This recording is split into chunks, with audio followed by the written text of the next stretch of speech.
The alien ship hovered silently at the edge of Earth's solar system.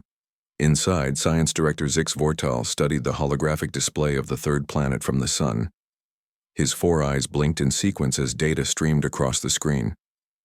The blue-green world rotated slowly in the projection, weather systems swirling across its surface. Another death world, Zix Vortal said to the crew gathered around him. Class 9 environmental hazards, extreme weather patterns, tectonic instability, varying gravitational anomalies, high levels of solar radiation. He gestured with a slender, six-fingered hand, unsuitable for colonization. Navigator Pelthonis leaned forward, her scaled skin reflecting the blue light of the display. The dominant species appears to have developed rudimentary technology, nothing impressive but unusual for such harsh conditions. Agreed, Zix Vortal said. Most species on death worlds never progress beyond basic tool use. These creatures have managed to build primitive structures and achieved limited atmospheric flight. Curious, but ultimately irrelevant to our mission. The Galactic Confederation had explored thousands of worlds across the galaxy. They categorized planets based on their suitability for colonization and resource extraction. Class 9 worlds like Earth were considered too dangerous and unstable for long-term settlement. The life forms that evolved on such planets rarely developed advanced intelligence, as survival consumed too much of their energy and resources. Place the warning beacon at the system's edge, Zix Vortal ordered. Standard Death World protocols. We'll gather some biological samples before moving on. On the International Space Station orbiting Earth, Captain Richard Daniels floated toward the observation window. Strange electrical disturbances had been affecting their systems for the past 3 hours. Mission Control was concerned, but had no explanation. See anything out there? Lieutenant Samantha Wright asked, joining him at the window. Richard shook his head. Nothing obvious, but something doesn't feel right. Samantha checked her tablet. Power fluctuations are getting worse, and there's some kind of interference with our communications. Houston can barely hear us. Richard stared out at the stars. For a brief moment, he thought he saw a flicker of movement near the moon, a shimmer that shouldn't be there. He blinked, and it was gone. Log it as an anomaly, he said finally, and let's run diagnostics on all systems again. Meanwhile, in a small observatory in Colorado, Dr. Alan Foster rubbed his tired eyes. The astronomer had been tracking unusual stellar movements for 3 nights straight. His colleagues thought he was wasting his time, but Alan was certain something was out there. "Come on, show yourself," he muttered, adjusting the telescope's settings. The computer beeped, flagging an object moving in a pattern that defied natural orbital mechanics. Alan sat up straight, his heart racing. This was no asteroid or comet. The object made a sudden course change that nothing natural could achieve. He reached for his phone to call his colleague at NASA, then hesitated. They had laughed at his theories before. He needed more evidence. Back on the alien vessel, Biology Officer Krenvarek prepared the sample collection probes. "I recommend we take specimens from each continent," she said. "The genetic diversity on death worlds is often quite remarkable." Zix Vortal nodded.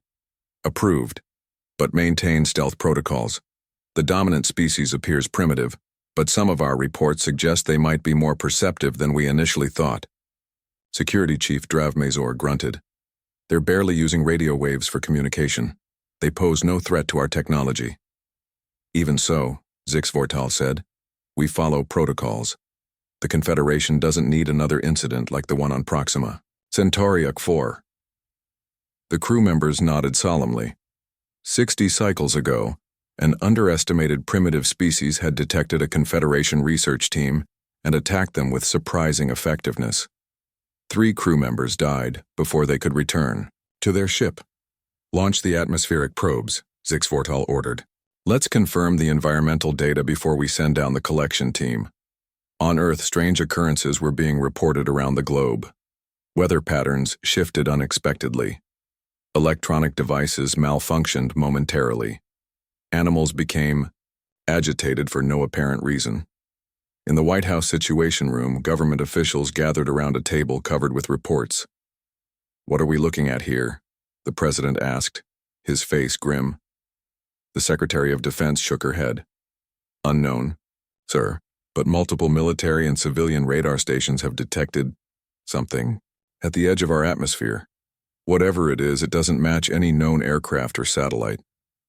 The President looked at the NASA representative. Your thoughts, Dr. Garcia? Dr. Garcia cleared his throat.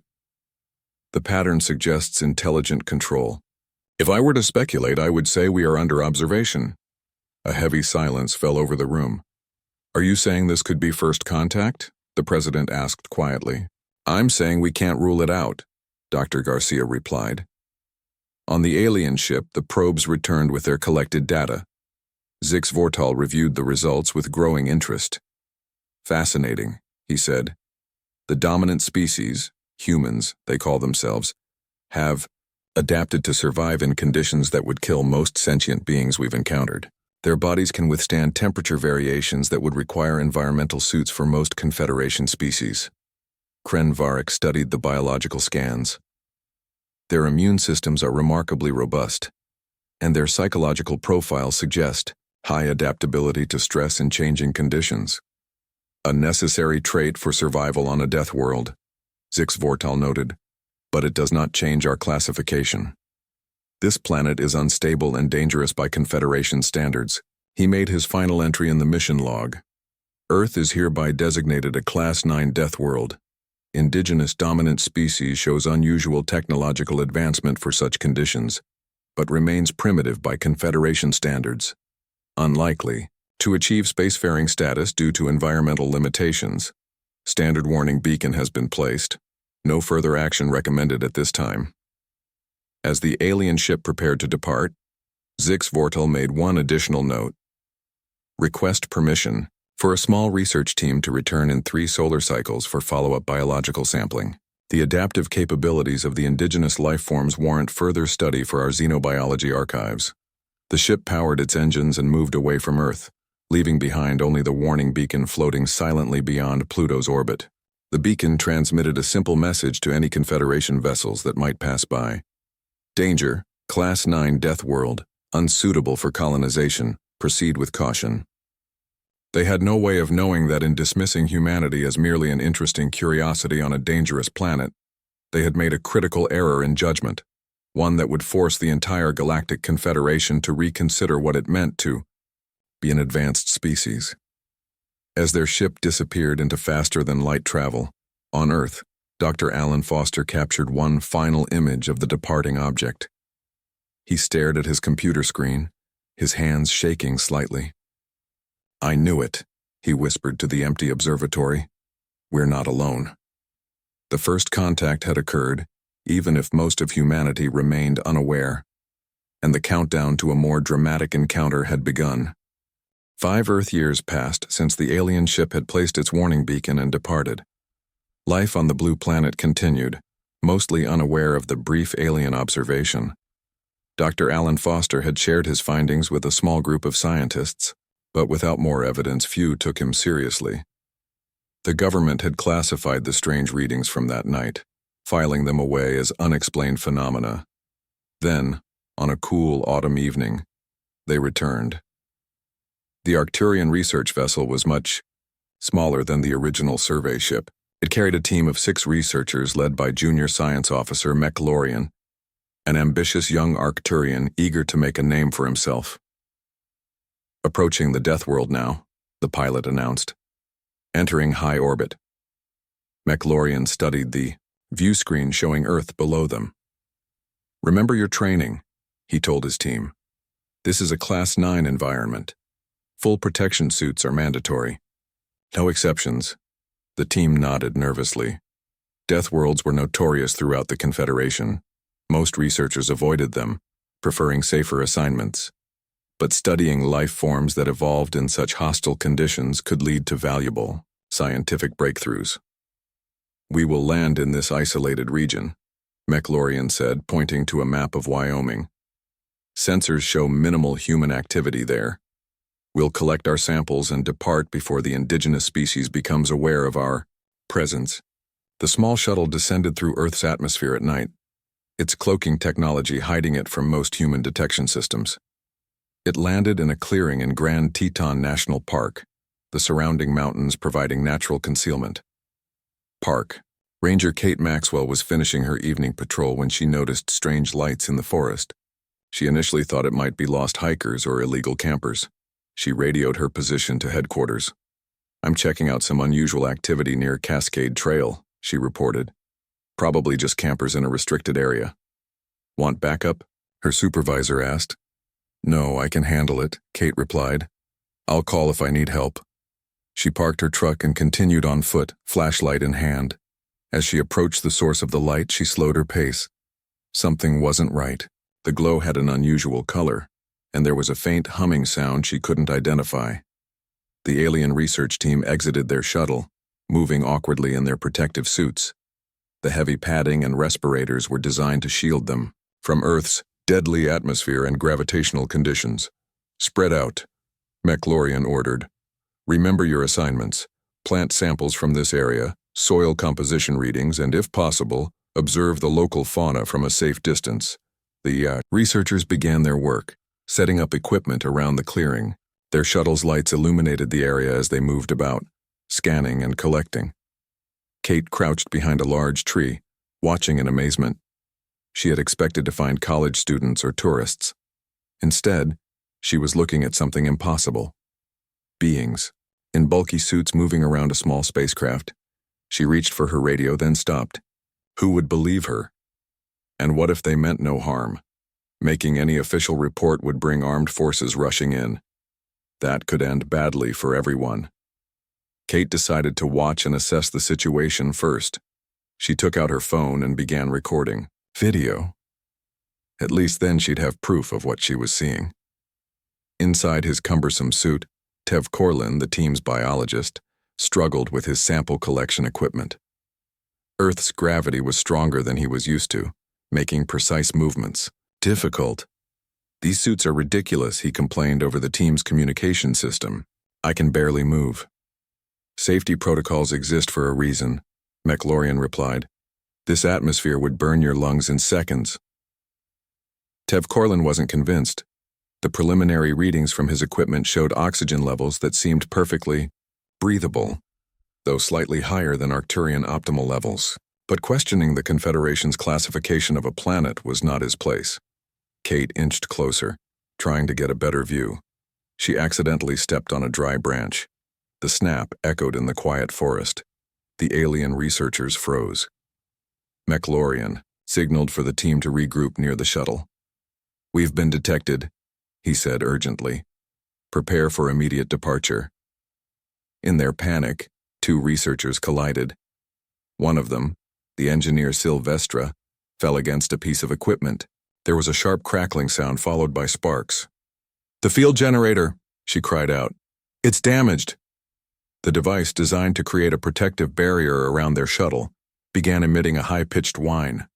The electromagnetic interference spread quickly, affecting the other equipment in the shuttle's systems. McLaurian tried to access the shuttle's controls, but nothing responded. "Emergency shutdown," he ordered, "before it damages the engines." Kate watched as the aliens struggled with their failing technology. She could tell something had gone wrong. Despite her fear, she felt sympathy for their obvious distress. They didn't seem threatening. They looked scared. Making a decision that would change human history, Kate stepped out from her hiding place, hands raised to show she carried no weapons. "Hello," she called out. "Do you need help?" The aliens froze, staring at the human who had willingly approached them. According to their briefing, humans were supposed to be primitive and aggressive. This one seemed neither. "Stay back," McLaurian warned his team. "It might attack." But Kate remained calm, slowly moving closer. "I'm not going to hurt you," she said, using simple words and gestures to communicate her peaceful intentions. The team's linguist, Dalvareth, activated his universal translator. It processed Kate's words, struggling to adapt to the unfamiliar language. "I think it's offering assistance," Dalvareth said, surprised. "Impossible," McLaurian replied. "Our briefing said the indigenous species is territorial and hostile." Kate reached for her phone again. But this time she opened her contacts and called her friend Jack Bennett. Jack was a former military officer who now worked as a wilderness survival instructor. If anyone would know how to handle this situation, it was him. "Jack," she said when he answered, trying to keep her voice steady. "I need you to come to my location. Bring your camping gear and any tools you have. And Jack, don't tell anyone else. This is important." "What's going on, Kate?" he asked, concerned. She turned to look at the stranded aliens who were still watching her warily. "Let's just say we have some visitors who need our help," she replied. "And I think they're a long way from home." Jack Bennett arrived at the forest clearing 30 minutes after Kate's call. He parked his truck next to hers and grabbed his large backpack filled with tools and camping supplies. The former military officer moved quietly through the trees, years of training making his footsteps nearly silent. When he reached the edge of the clearing, he stopped and stared. Kate stood near a small spacecraft talking to several figures in bulky protective suits. Jack blinked twice, wondering if he was dreaming. "Kate?" he called softly. She turned and waved him over. "It's okay, Jack. They're stranded. Their ship is damaged." Jack approached cautiously, his mind racing to process what he was seeing. Aliens. Actual extraterrestrials. On Earth. In Wyoming. "They haven't taken off those suits yet," Kate explained as Jack reached her side. "They think our air is poisonous to them." The alien leader, Mechalorian, watched the new human with suspicion. "Another one," he said to his team. "They seem to be gathering." Dalvareth, the linguist, had been working on improving the translator. "I'm beginning to understand more of their language," he reported. "The first human called this one for help." "Help? From primitives?" Mechalorian scoffed. "What can they possibly do that our technology cannot?" Sylvestra, the engineer, had been examining the damaged field generator. "Our technology is the problem right now," she reminded him. "The electromagnetic disruption has affected the shuttle's navigation system. We cannot leave without repairs." Jack set down his backpack and approached the aliens slowly. "My name is Jack," he said, speaking clearly and pointing to himself. "I want to help you." Dalvareth translated Jack's words for the team. To the aliens' surprise, the translation made perfect sense. This human was directly offering assistance. "Ask if it has any knowledge of advanced propulsion systems," Mechalorian instructed Dalvareth. The linguist adjusted his translator to convert their language into sounds the humans might understand. The device produced a series of strange, mechanical-sounding words.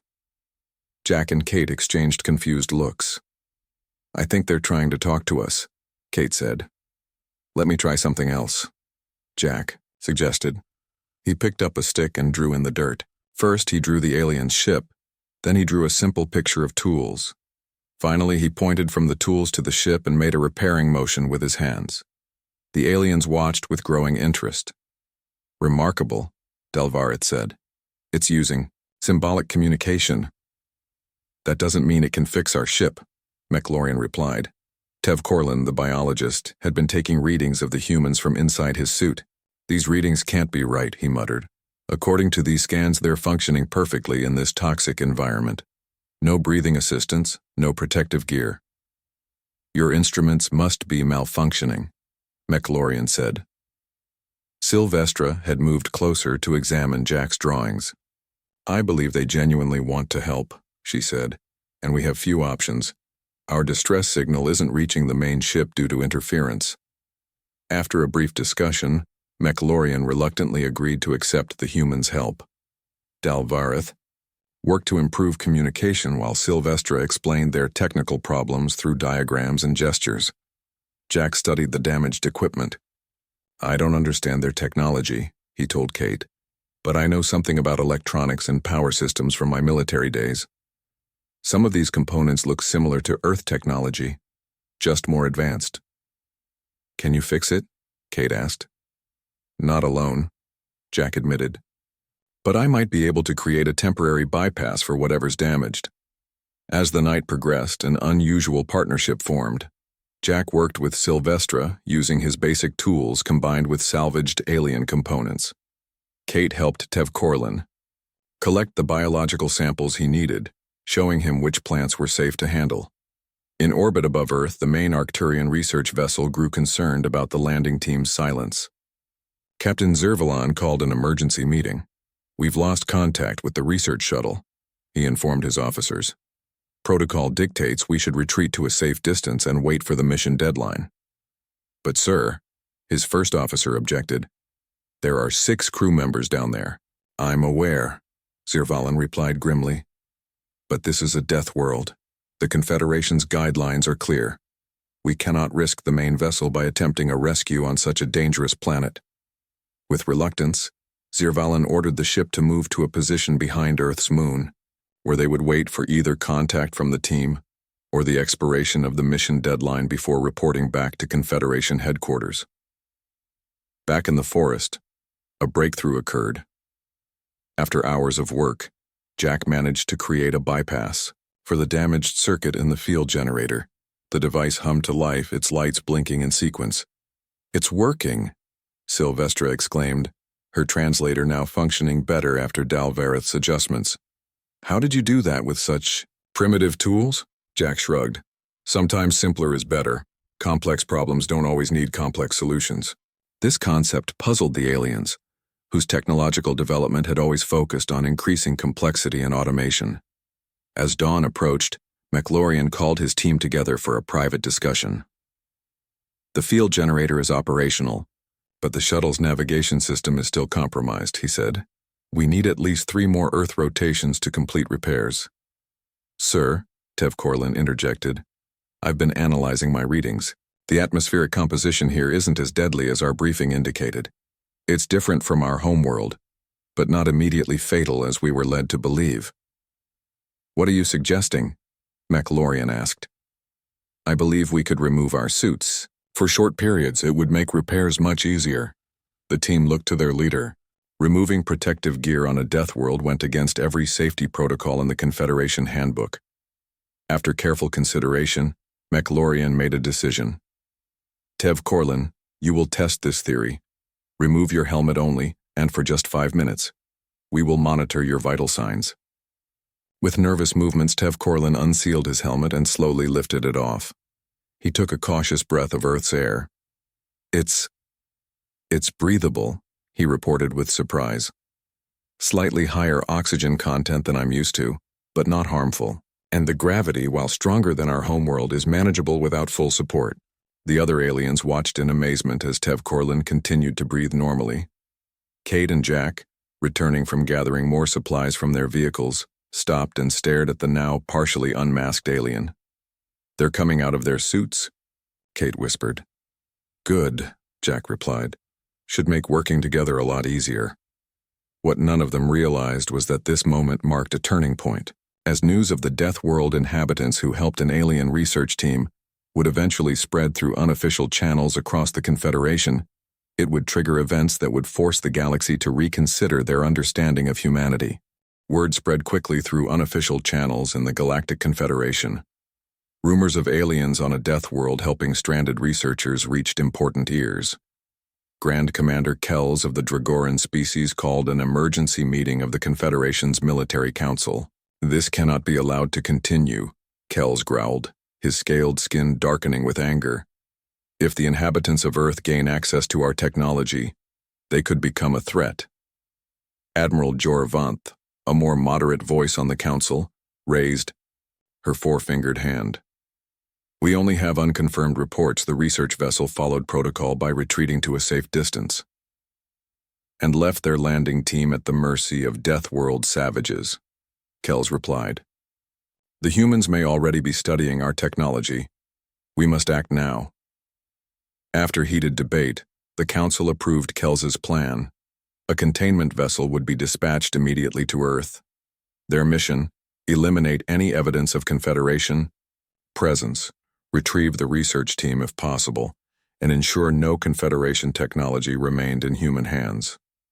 Back on Earth, 3 days had passed since first contact in the Wyoming forest. The aliens had established a small camp around their damaged shuttle. All of them now moved freely without their protective suits, having discovered that Earth's environment while different from their homeworld, was not immediately harmful as they had been told. Jack and Kate had brought supplies from town, careful not to attract attention. They told friends and family they were on an extended camping trip. The U.S. government remained unaware of the situation. "The shuttle's navigation system is almost repaired," Sylvestra told Jack as they worked together on the ship's control panel. "Your understanding of our technology has improved remarkably fast." Jack connected two components with a makeshift adapter he had created from parts in his truck. "It's not so different from our tech, just more advanced. The principles are similar." Nearby, Kate and Tev Corlin cataloged the biological samples the alien biologist had collected. Kate had taught him which local plants were edible for humans, and he had tested several, finding some compatible with his own biology. "Your species adapts to such varying conditions," Tev Corlin noted with fascination. "You eat different foods, endure temperature changes, and create tools for any situation. On my world, conditions are strictly controlled. We have forgotten how to adapt." McLaurian, who had initially been the most suspicious of the humans, now worked alongside them with growing respect. "Our rescue vessel should have attempted contact by now," he told Dalvarith privately. "I fear they have followed Deathworld protocols and retreated." "Then we are fortunate to have found friends here," Dalvarith replied, glancing at the humans who had worked tirelessly to help them. That evening, as they sat around a small campfire, the peaceful scene was interrupted by a sudden beeping from one of the aliens' devices.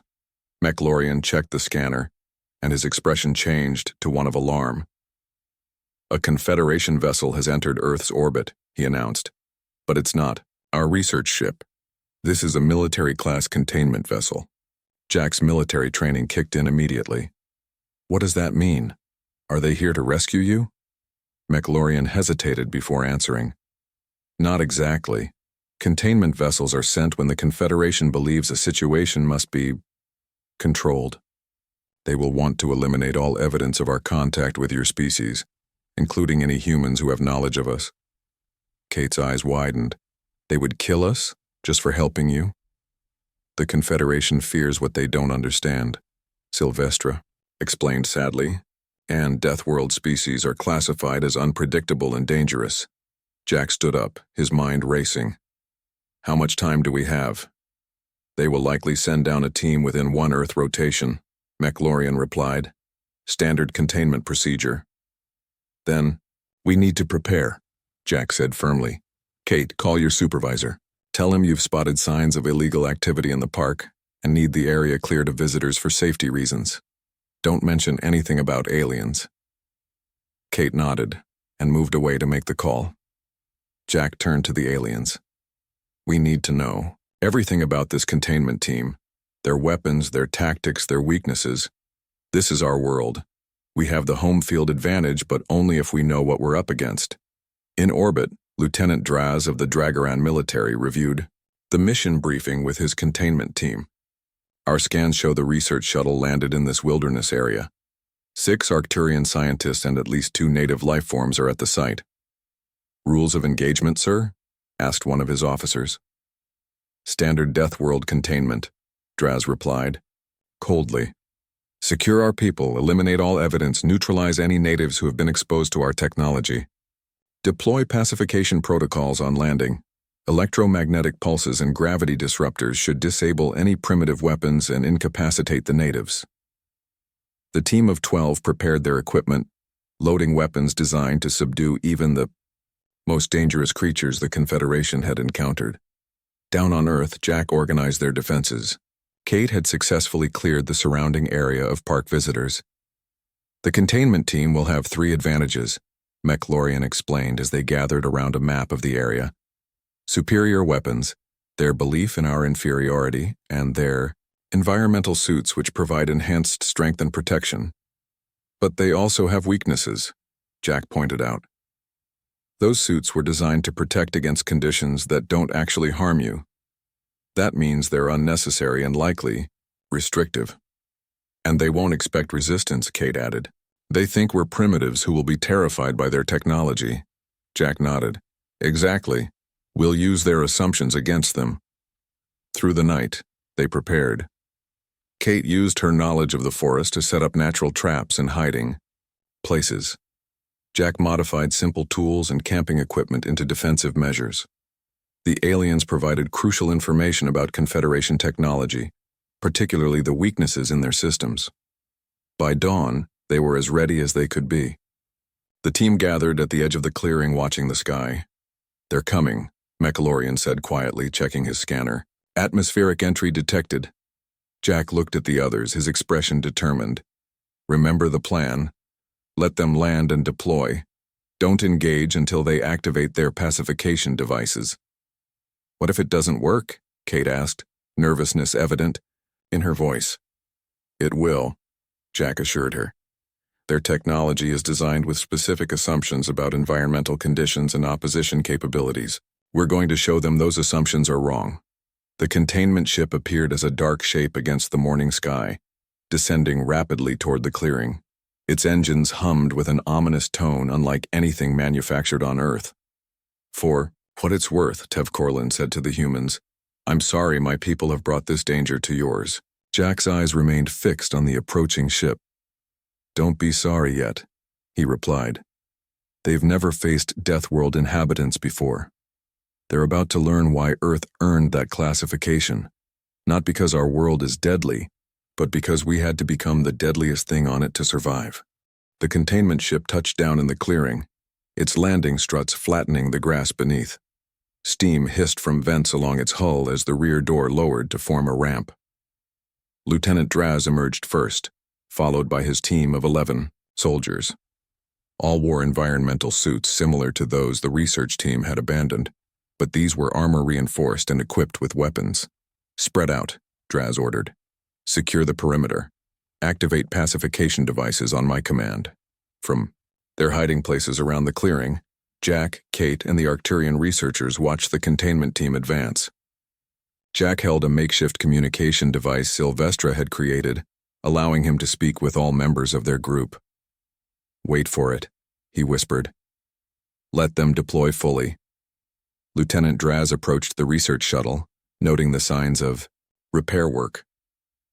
"The natives have been tampering with our technology," he reported to his team. "Initiate pacification protocols now." At his command, 2 soldiers placed disc-shaped devices on the ground. The discs began to pulse with blue light, emitting waves designed to disrupt electrical equipment and affect the nervous systems of most carbon-based life forms. "Now," Jack called into the communicator. Kate activated the trap they had prepared, a series of mirrors and reflective surfaces positioned around the clearing. These surfaces, angled precisely based on information from the Arcturian team, caught the energy pulses from the pacification devices and redirected them back toward the containment team. The aliens staggered as their own technology turned against them. Their suit systems flickered and malfunctioned. Draz shouted orders, his voice distorted by static in their communications. "What's happening?" he demanded. "Report." "Their suits are failing," Sylvestra explained to Jack as they watched from cover. "The pacification devices weren't designed to handle reflection. The energy is overloading their systems." Jack nodded. Phase 2. Kate moved quietly through the trees to a new position. Using a hunting bow, simple technology the aliens had no defense against, she fired arrows at specific points around the clearing. Each arrow carried a small package created by Tev Corlin, containing a mixture of local plant extracts. The packages burst on impact, releasing a thick cloud of pollen and plant particles. The Arcturians had discovered this particular combination caused their sensor systems to malfunction, essentially blinding the alien soldiers' helmet displays. "I've lost." "Visual!" one of the soldiers cried out. "Sensors are scrambled." Lieutenant Draz tried to regain control of the situation. "Fall back to the ship. Defensive formation." But the containment team was already in disarray. Their training hadn't prepared them for these unexpected tactics. They had expected to find cowering primitives, not organized resistance using their own technology against them. Mechalorian stepped into the clearing, facing Lieutenant Draz directly. "This conflict is unnecessary," he called out. "The humans have helped us. They pose no threat to the Confederation." You've been compromised, Draz replied harshly. These creatures are dangerous. Look around you, they've disabled our technology. With primitive tricks. Not tricks, Jack said, joining Mechalorian in the clearing. Understanding, you built your technology with assumptions about how it would be used and who would face it. We simply changed the rules. More of the containment team's systems were failing as the redirected energy continued to interfere with their equipment. Their weapons, designed to work with their suit systems, became increasingly unreliable. Kate emerged from the trees, bow still in hand. We don't want to fight you, she said. We just want you to leave in peace. Lieutenant Draz looked at his struggling team, then back at the humans and Mechlorian. For the first time, doubt crept into his mind. Could the Confederation's assessment of this species be wrong? Lieutenant, one of his officers called out. We can't maintain suit integrity much longer in these conditions. The humans have somehow weaponized the environment against us. Jack stepped forward. It's not weaponized. It's just Earth. Your suits are fighting a threat that doesn't exist. Your sensors are detecting dangers that aren't real. You've been lied to about this planet. Draz hesitated, weighing his options. Confederation protocol demanded he complete his mission, but his team was effectively neutralized without a shot being fired. The humans could have attacked while his soldiers were vulnerable, but they had chosen to talk instead. What do you propose? He finally asked. Return to your ship, Mechlorian suggested. Report that the research team is safe and will return on our repaired shuttle. Tell your superiors that Earth requires reassessment. Draz removed his helmet, taking his first breath of Earth's air. To his surprise, it didn't burn his lungs as he had been told it would. This changes everything, he said quietly. 2 weeks later, in the Grand Chamber of the Confederation High Council, Science Director Zix Vortal presented his findings to the assembled representatives of the 12 species. Based on new data collected by both the research team and the containment team, I propose Earth be reclassified, he announced. The planet's conditions, while different from our homeworlds, are not inherently deadly as previously believed. Murmurs spread through the chamber. Such a reclassification was unprecedented. And what of the native species? Asked a counselor from the back of the room. Humans, Zix Vortal replied, have evolved remarkable adaptability. They adjust to changing conditions rather than requiring conditions to be adjusted for them. This ability has allowed them to develop technology and culture despite what we considered hostile environmental factors. He activated a holographic display showing scenes from Earth, the varied climates, the diverse ecosystems, and humans thriving in all of them. Furthermore, he continued, when our researchers were stranded, these humans chose to help rather than harm them. They showed intelligence, resourcefulness, and compassion, all traits the Confederation claims to value. Grand Commander Kells rose from his seat. You suggest we simply welcome these potentially dangerous creatures into galactic society. Their very adaptability makes them unpredictable. I suggest, Zix Vortal replied firmly, that we recognize we have misjudged both a species and a planet based on our own limited perspective. The humans defeated a containment team not through superior technology or strength, but through understanding, cooperation, and creativity. Are these not qualities we should respect rather than fear? The debate continued for days, with opinions sharply divided. Eventually, a compromise was reached. Earth would be reclassified from a Class 9 death world to a Class A emergent world. Limited contact would be established, beginning with scientific and cultural exchange. 6 months after first contact in the Wyoming forest, Kate Maxwell stood beside Jack Bennett as a new alien ship landed in the same clearing. This time it arrived openly, with the full knowledge and participation of Earth's governments. As the ship's door opened and representatives of the Galactic Confederation emerged without protective suits, Kate smiled at Jack. You know, she said, they came here thinking our world was trying to kill them, when all along it was just making us stronger. Jack nodded, watching as humans and aliens greeted each other as equals for the first time. They wrote off Earth as a death world, he replied, They just didn't realize that surviving here had made us the deadliest thing on it. Not because we destroy, but because we endure. The warning beacon beyond Pluto's orbit had been reprogrammed. It now transmitted a different message to passing ships. Welcome to Earth, home of humanity, resilient, resourceful, and ready for the stars.